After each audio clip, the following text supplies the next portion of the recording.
You don't hurry, we're going to miss the movies. These numbers don't add up. We can do bookkeeping tomorrow. Oh, I don't want to be spending my first day off, and I don't know how long at this table doing arithmetic. 4 months. What? Between working at the Sloans and trying to get our restaurant on its feet. It's been 4 months since we've had a single day to ourselves. We can go to the matinee tomorrow. Woman, I need to relax.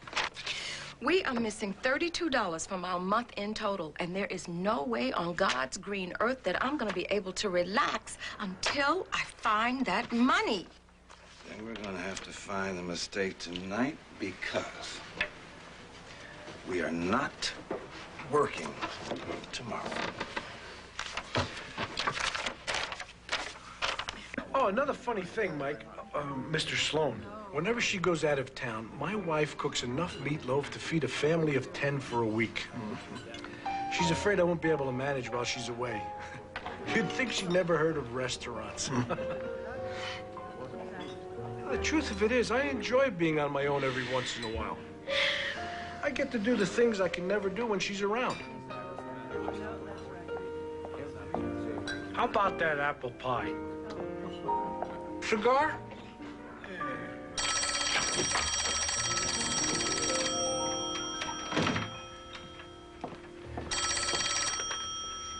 Hello? I knew you'd worry, so I called to let you know I'm safe and sound. I'm glad to hear it. The train was pleasant, I hope. Very comfortable. How was the pork roast? I wasn't in the mood. I went out to a restaurant instead. By yourself? I had dinner with Sam. I know you hate to eat alone, but Sam? We ran into each other, and I could hardly refuse. What did you have? Lamb chop. How's Laureen? She's far more devastated by Oscar's death than I imagined. Would you mind terribly if I stayed an extra day? Not at all. Are you sure? Well, heavens, Ruth, Laureen is a grieving widow. If she's asked you to stay, how could you not? She hasn't asked me outright. She's too proud to ask anyone for help, but she certainly needs it. Stay the weekend if you'd like. That's considerate of you. Charlie, She's usually awake by now. Don't let me. Charlie.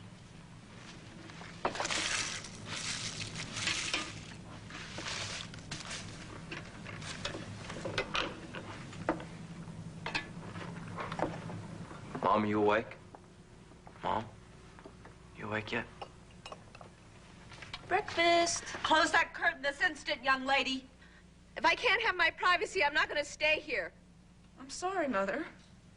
I need to speak to Al right away. I'll go get him. Do you want some breakfast? No, I need to speak to Al. He's coming. Would someone turn on the radio, please?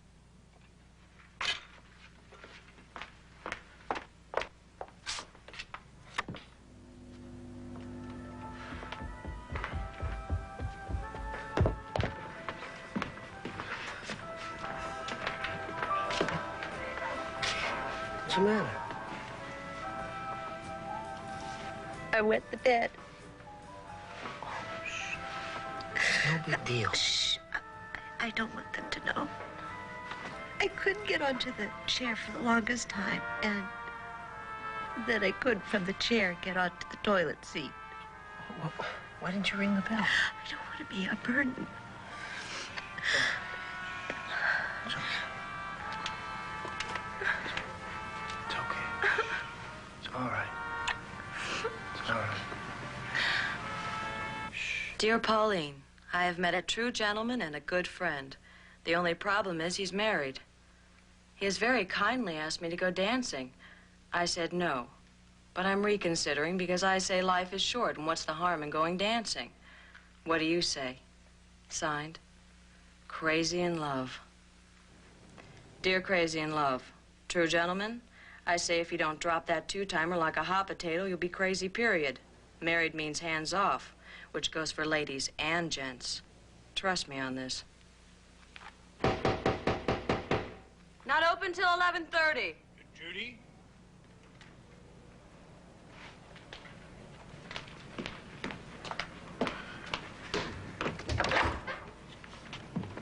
Good morning. Good morning. That was my plant manager last night. As luck would have it, his wife was out of town. Ah, I hope you weren't offended. if I'd have been offended, I'd have come over and introduced myself. As it was, I didn't relish the thought of explaining our friendship to him any more than you did. It's not our fault if the benighted of the world don't understand certain things. And it's not our obligation to explain things to them. And I still owe you a steak, so how about tonight? I don't think it's a good idea us going out. Is it such a good idea that we be deprived of each other's company simply because I'm married and you're not? I'm only calling it as I see it. I'm well aware of the implications of what we're doing. And I'm aware of what other people might think. But I'm no schoolboy. Get me credit for knowing when it's time to say goodbye. Until then, what's the harm in a good steak dinner? Tending bar as long as I have, you give a lot of advice to a lot of customers. I always tell a gal in this situation she's playing with fire. I tell you play with fire, you might get burned. Of course, nobody ever listens to my advice, so I don't know why I should.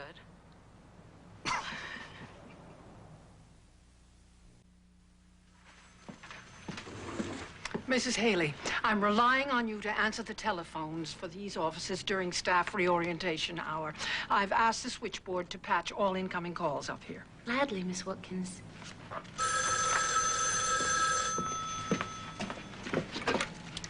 Michael Sloane's office. Mr. Sloane, please. Oh, he's not in right now. May I take a message? Would you tell him the tailor fitting his shirts has to cancel his 3 o'clock appointment? If Mr. Sloane will call back when he returns to the office, we'll arrange another appointment. The number is Blackburn 5620.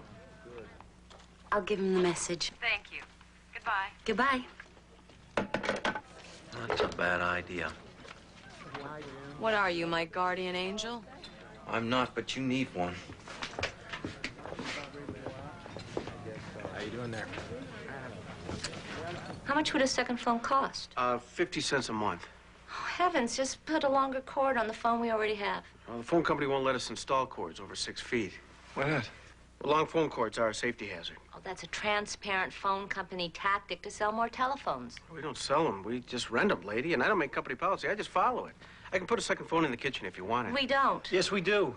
Ann. Not at $6 a year, we don't. No charge to take the phone out if you change your mind. You might be alone for 4 or 5 hours at a stretch. You're making a mountain out of a molehill. Gina is bringing Emma by so she can sew in the afternoons. Mrs. Seneff said she would stop by to check up on us. This house will seem like public square before this is over.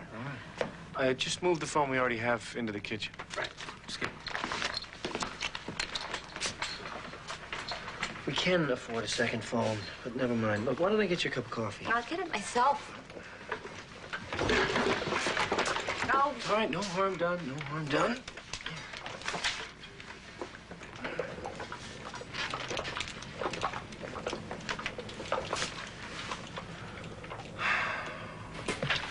You're still at it. I'm $4.32 off. Could you double-check the butcher's bills with me? I'm not checking Butcher's bills, and you're not checking Butcher's bills. We're going out and have some fun. When am I supposed to finish this? Tomorrow. And won't Ruth Sloane be happy to see me doing my bookkeeping instead of her laundry?